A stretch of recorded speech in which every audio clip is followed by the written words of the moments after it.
Bonjour et bienvenue dans cette vidéo consacrée à l'analyse de l'Arc de Triomphe Wrapped. Nous verrons dans cette analyse en quoi cette œuvre possède un rapport particulier au temps. L'Arc de Triomphe Wrapped est une œuvre éphémère et monumentale de Christo et Jeanne-Claude. Éphémère car elle n'a duré que du 18 septembre au 3 octobre 2021. Monumentale car elle consiste à recouvrir, emballer, empaqueter l'Arc de Triomphe de 25 000 m² de toile recyclable en polypropylène bleu argenté, lesquels sont tendus par 3000 m de corde rouge de la même matière. Ce couple d'artistes a la singularité d'être nés le même jour de la même année, soit le 13 juin 1935. Christo Vladimir Javachev est né en Bulgarie, tandis que Jeanne-Claude Donat de Guilbon est né au Maroc. Ils se rencontrent en France alors que Christo n'est qu'un apatride sans passeport. Ce duo d'artistes ne se contente pas de la scène artistique parisienne. Bien au contraire, tous les deux créent des œuvres dans différents pays à travers le monde. The Umbrellas se déroule même simultanément entre le Japon et les États-Unis, créant ainsi un trait d'union entre deux pays ayant eu un passé commun douloureux. On serait alors tenté de les qualifier d'artistes sans frontières. Car même lorsqu'ils érigent une barrière telle que le rideau de fer rue Visconti à Paris, c'est pour mieux dénoncer la construction du mur de Berlin. Cependant, et bien que leur œuvre tende à faire passer un message de paix, nous ne pouvons pas pour autant réduire leur œuvre à de simples messages politiques. L'Arc de Triomphe Wrapped est également une œuvre in situ car elle a été conçue en lien étroit avec son site.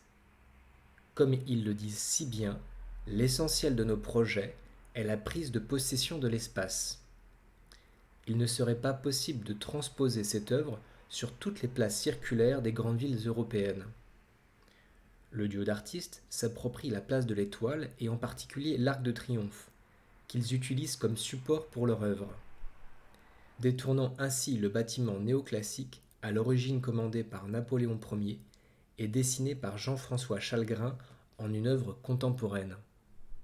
En l'espace de 2 semaines, les groupes sculptés en haut-relief, taillés dans la pierre par Jean-Pierre Cortot, Antoine Étex et François Rude, les bas-reliefs, les frises, ainsi que la corniche saillante, caractéristique du monument touristique, ont été recouverts et dissimulés par une bâche en plastique. L'Arc de Triomphe a été simplifié sous la forme d'un parallélépipède percé de 2 arches.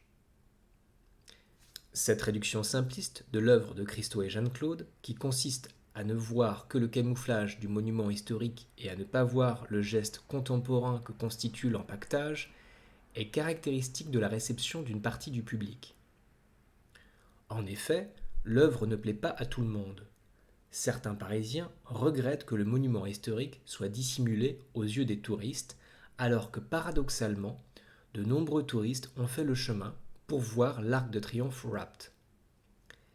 Il y a objectivement un fort contraste entre les époques à travers cette œuvre. D'une part, les ornementations et la corniche renvoient aux traditions des temples grecs, tandis que l'aspect métallisé de la bâche en polypropylène, recouvert d'aluminium, affirme une modernité apparente.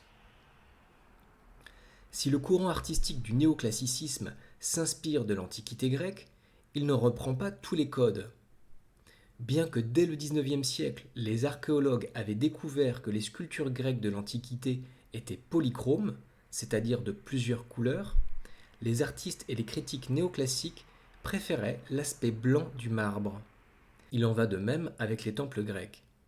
S'ils étaient originellement peints de manière polychrome, les architectes néoclassiques ne conservaient que l'inspiration des colonnes et des frontons. L'Arc de Triomphe, en tant que bâtiment néoclassique, s'inscrit dans une tradition de l'art grec tout en apportant une rupture puisqu'il n'est pas peint de manière polychrome, mais laisse apparent la couleur de la pierre. Il y a donc une certaine rupture dans la tradition architecturale. L'œuvre de Christo et Jeanne-Claude s'inscrit aussi dans une tradition de décoration du bâtiment. Il se rapproche ainsi de l'art grec tout en dissimulant ce que le courant néoclassique avait mis en exergue, c'est-à-dire la forme au détriment de la couleur. Bien que dissimulant les ornementations, La toile argentée donne un nouvel aspect, un nouveau rendu. Les plis du tissu, les légers mouvements de la toile par le vent, les reflets changeants avec la lumière du soleil ou avec l'éclairage urbain, créent un fort impact visuel. En acceptant un certain écart avec la tradition néoclassique, nous ne pouvons que nous mettre d'accord sur le fait que l'Arc de Triomphe est resplendissant dans cet écrin argenté. Nous pourrions tenter d'établir une analogie entre cet empaquetage et les compressions de carcasses de voitures de César, que ce soit par leur forme géométrique commune ou par leur rendu brut plissé, plié. Bien que le tissu camoufle l'œuvre, ce n'est que pour mieux révéler le bâtiment au regard usé par la quotidienneté des Parisiens. Bien que le monument soit un centre d'attraction touristique, il finit par devenir banal pour quiconque passe devant tous les jours. Cet emballage, pimpant, qui a fait un réel tapage médiatique, redonne au monument, l'espace d'un instant, tout le triomphe de sa renommée. En effet, loin d'être iconoclaste, cette appropriation n'a duré que 2 semaines, et toutes les mesures de sécurité ont été mises en œuvre en amont du projet pour garantir la conservation des nombreuses ornementations du bâtiment. Si l'œuvre n'a duré que 2 semaines, il aura fallu paradoxalement 60 années aux artistes pour concrétiser leur idée. Le processus de création de l'œuvre de Christo et Jeanne-Claude est atypique. Dans un premier temps, le couple négocie les autorisations. Tout est affaire de séduction pour convaincre de l'importance culturelle de leur projet auprès des autorités compétentes, telles que l'architecte des bâtiments de France, responsable de la conservation de l'Arc de Triomphe, la maire de Paris, le ministre de la Culture ou encore le président. Les dessins sur photographie et autres collages de Christo permettent ainsi de préfigurer le projet à la manière des plans et maquettes en architecture. À titre d'exemple, l'œuvre Running Fence consiste en une clôture de 37 km de long, traversant 59 propriétés privées. On comprend ainsi que la première étape du processus de production de leur œuvre consiste bien à convaincre les différentes autorités compétentes ainsi que les propriétaires terriens concernés. Dans un second temps, la vente des dessins à des collectionneurs, galeristes ou institutions muséales permet au couple de financer la concrétisation. En effet, aucun denier public n'est versé pour la réalisation de leur œuvre malgré les nombreuses dépenses et les nombreux corps de métier impliqués. Tous les ingénieurs, ouvriers, grutiers, cordistes, médiateurs culturels, photographes et autres employés nécessaires au projet sont payés par le couple grâce à la recette de la vente des dessins préparatoires. Ce modèle économique singulier leur permettait de faciliter la négociation. De plus, il leur permettait également de conserver une indépendance créative vis-à-vis des pouvoirs politiques. Pour concrétiser ce projet, le couple a dû faire appel à de nombreux ingénieurs, notamment pour réaliser la structure en acier installée contre le monument pour protéger les sculptures de toute dégradation liée au frottement avec la toile. Celle-ci a nécessité la fabrication de 12 000 km de fils en fibre de polypropylène bleu dans une usine allemande. Ces fils ont ensuite servi à tisser des lais qui seront déroulés depuis le toit du monument. La dimension pharaonique de leur projet remonte aux années 70. En revanche, la thématique de l'empaquetage remonte quant à elle au début des années 60.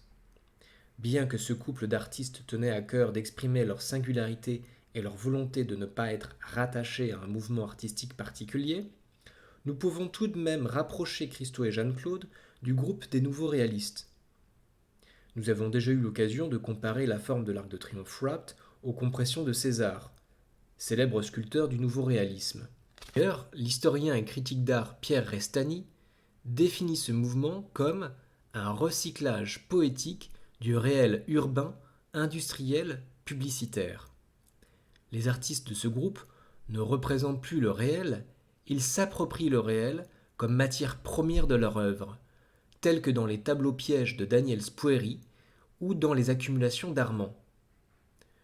Christo et Jeanne-Claude, eux aussi s'approprient le réel dans leur empaquetage de petits objets du quotidien. De plus, la toile en plastique reflète bien cet aspect industriel, à l'instar du sac poubelle, lui-même inventé dans les années 50. Nous serions ainsi tentés de voir dans l'Arc de Triomphe Wrapped un recyclage urbain, un recyclage au goût du jour de l'architecture du passé. Nous pourrions également rapprocher leur pratique artistique au land art, courant artistique qui se développe dès les années 60 aux États-Unis. Leur œuvre s'en rapproche par leur aspect monumental, éphémère et in situ. En revanche, elle s'en distingue par le choix des sites utilisés et par les matériaux. En effet, si la majorité des œuvres du land art sont difficiles d'accès pour le public, celles de Christo et Jeanne-Claude sont au contraire conçues pour être vues par le plus grand nombre de spectateurs. En employant des matériaux synthétiques comme le polypropylène, le duo s'écarte également des œuvres du land art qui sont, quant à elles, généralement conçues uniquement à partir de matériaux naturels.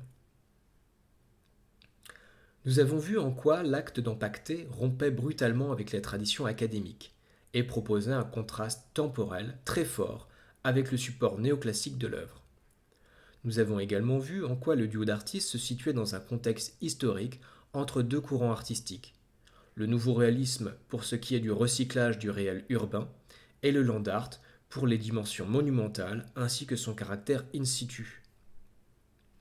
Cette analyse de l'Arc de Triomphe Wrapped a également été l'occasion de comprendre le modèle économique singulier du duo d'artistes. Bien qu'imaginée dans les années 60, cette œuvre ne fut réalisée que de manière posthume après le décès du couple. Je conclurai cette vidéo par une citation de Jeanne-Claude qui nous invite à ouvrir sur notre réflexion sur la temporalité de l'œuvre. Depuis des milliers d'années, les artistes ont travaillé le marbre, le bronze, la fresque, aujourd'hui la vidéo. Il y a des œuvres mythologiques, religieuses, des portraits. Mais il y a une qualité qu'ils n'ont jamais utilisée. C'est la qualité d'amour et de tendresse que nous tous, êtres humains, avons pour ce qui est éphémère. Nous avons de la tendresse pour l'enfance ou pour nos vies, parce que nous savons que ça ne durera pas. C'est pour nous une qualité esthétique supplémentaire. Et il y a la liberté. Personne ne peut acheter ces œuvres.